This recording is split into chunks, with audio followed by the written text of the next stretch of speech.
Assalamualaikum warahmatullahi wabarakatuh. Perkenalkan, nama saya Evrilia Lianasari, Prodi Manajemen Fakultas Ekonomi dan Bisnis kelas C. Di sini saya akan mempresentasikan pelajaran ekonomi mikro. Pengertian ekonomi mikro atau disebut juga sebagai mikroekonomi adalah ilmu ekonomi yang mempelajari tentang kurva permintaan dan penawaran yang kemudian turut membantu memahami pula hubungan antara perubahan upah, pola pekerja yang sesuai serta memahami variabel biaya pada saja dalam suatu produksi barang dan jasa. Peluang teknologi dalam masyarakat. Berikut beberapa contoh untuk mengilustrasikan sebagai pilihan yang harus diambil oleh masyarakat terkait dengan masalah fundamental, yaitu ada what, who, and for whom.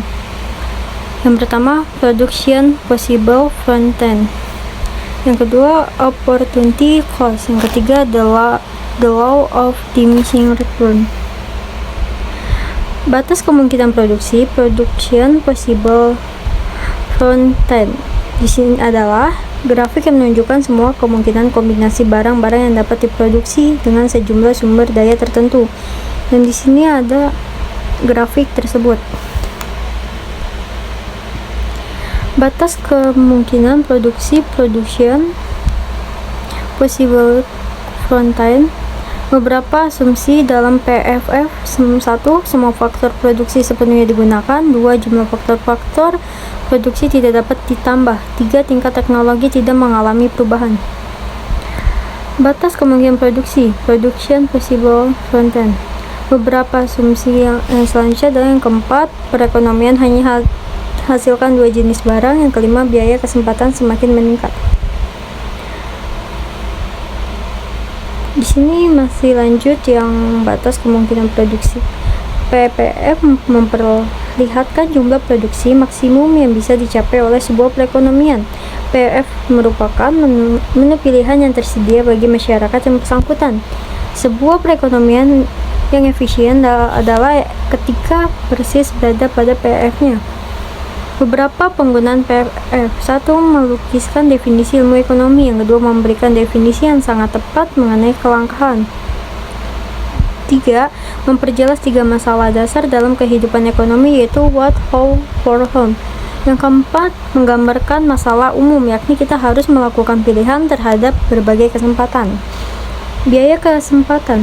Kehidupan penuh dengan berbagai pilihan karena sumber daya adalah langka. Yang kedua, setiap pilihan pasti memerlukan biaya. Yang ketiga, biaya oportunitas dari suatu keputusan terjadi karena melakukan pilihan terhadap barang langka dengan mengorbankan barang lain.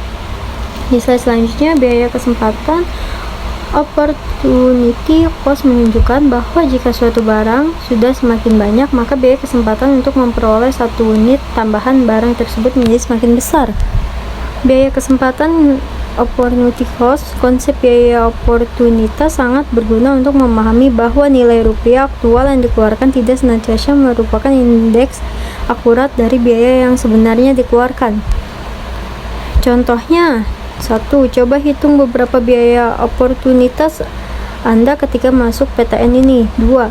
Anda mungkin akan menghitung biaya total untuk kuliah, kosan, makan, buku-buku, dan transportasi yang bisa berjumlah 55 juta. Yang ketiga, apakah jumlah 55 juta itu yang merupakan biaya oportunitas untuk kuliah di PTN? Jawabannya jelas bukan. Yang kedua, Anda harus memasukkan juga biaya oportunitas dari waktu yang terpakai untuk belajar dan pergi ke kelas. Yang ketiga, pekerja sehari penuh untuk seorang lulusan SMA yang berusia 19 tahun bisa rata-rata dibayar 45 juta. Biaya kesempatan. Jika kita jumlahkan pengeluaran aktual tadi dengan penghasilan yang seharusnya diterima jika bekerja setelah tamat SMA, maka biaya oportunitas kuliah dipergunakan di perguruan tinggi adalah 130 juta dalam kurung 55 juta ditambah 48 juta, bukan 55 juta. The law of diminishing returns. Kurva PFF juga mampu menjelaskan kaidah. Yang kedua, ekonomi terkenal, yaitu the law of diminishing returns. Yang ketiga, hukum hasil lebih yang semakin berkurang menyatakan bahwa penambahan suatu input. Return beberapa contoh. Bayangkan saja apa yang akan terjadi bila tanah seluas 10 ha diolah oleh orang yang makin lama makin banyak jumlahnya. Yang kedua, hasil yang makin berkurang merupakan faktor kunci untuk menjelaskan mengapa di Asia demikian miskin. Yang ketiga, kita juga bisa menggunakan proses belajar kita untuk mempelajari berlakunya law of diminishing return.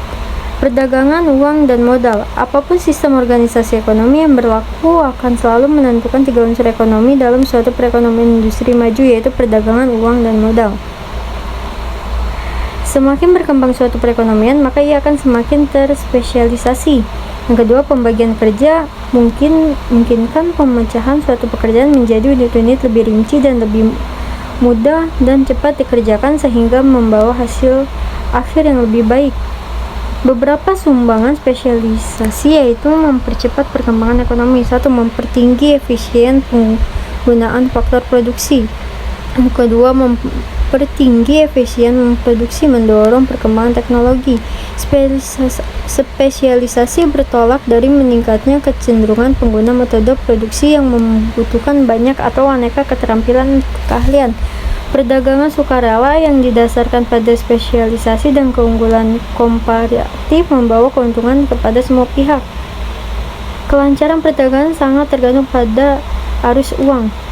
Yang terakhir, barang-barang modal seperti pabrik, mesin, dan lain memungkinkan diterapkan metode produksi tak langsung yang jauh lebih efisien sehingga mampu memperbesar output suatu negara.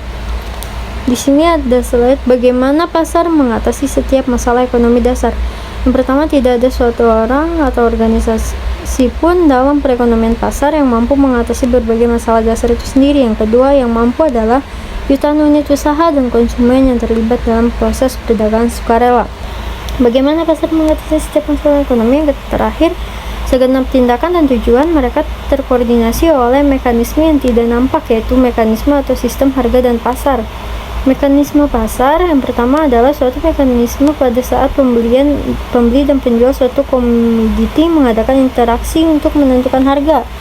Harga mengkoordinasi segenap keputusan para konsumen dan produsen di suatu pasar. Harga merupakan proses penyimbangan dalam mekanisme pasar. Bagaimana pasar mengatasi 3 masalah ekonomi dasar? Yang pertama adalah masalah barang apa yang akan diproduksi ditentukan oleh hak memilih dalam nilai rupiah yang dimiliki konsumen. Bukan 2 atau 4 tahun pada pengumpulan pendapat, tapi dalam keputusan pembelian mereka dari hari ke hari. Yang kedua, masalah bagaimana barang diproduksi ditentukan oleh persaingan di antara produsen. Suatu cara bagi produsen untuk memenangkan persaingan harga dan memaksimalkan keuntungan adalah dengan mempertahankan biaya pada tingkat minimum. Yang ketiga, masalah untuk siapa barang-barang diproduksi ditentukan oleh pemerintah dan penawaran pasar atas faktor produksi tanah, tenaga kerja, dan modal. Siapapun sesungguhnya yang berkuasa dalam perekonomian pasar, apabila kita nanti secara rinci akan kita lihat bahwa pada akhirnya perekonomian dikuasai oleh 2 penguasa. Siapa itu? Konsumen dan teknologi. Invisible hand dan persaingan sempurna.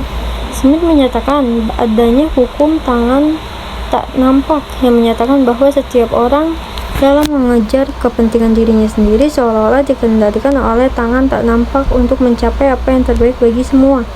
Smith melihat adanya keharmonisan antara kepentingan pribadi dan umum. Doktrin invisible hand sebenarnya hanya berlaku untuk pasar-pasar persaingan sempurna. Pasar persaingan sempurna adalah sebuah pasar di mana tidak ada suatu perusahaan atau produsen atau konsumen yang cukup besar untuk mempengaruhi harga yang berlaku di pasar.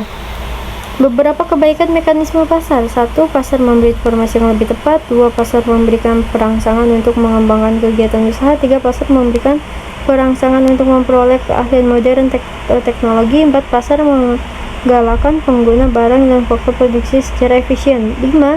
Pasar memberi kebebasan yang tinggi kepada masyarakat untuk melakukan kegiatan ekonomi. Beberapa kelemahan atau kegagalan. Pasar gagal mengalokasikan barang secara efisien. 2. Pasar tidak mampu menciptakan distribusi pendapat yang adil atau merata. 3. Timbulnya masalah-masalah makroekonomi yaitu siklus usaha, pertumbuhan.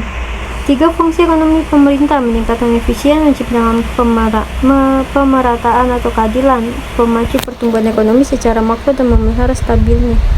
Bentuk-bentuk campuran pemerintah membuat peraturan-peraturan, menjalankan kebijakan fiskal dan moneter, melakukan kegiatan ekonomi secara langsung.